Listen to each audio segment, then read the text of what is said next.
اعوذ بالله من الشیطان الرجیم.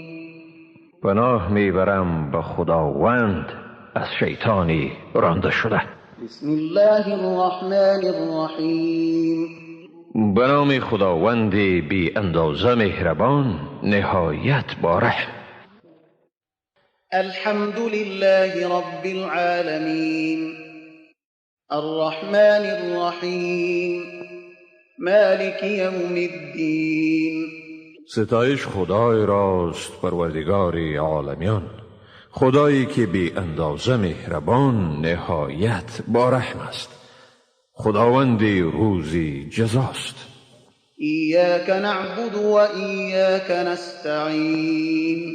خاص تو را می پرستیم و خاص از تو کمک می خواهیم. اهدنا الصراط المستقیم صراط الذين أنعمت عليهم غير المغضوب عليهم ولا الضالين.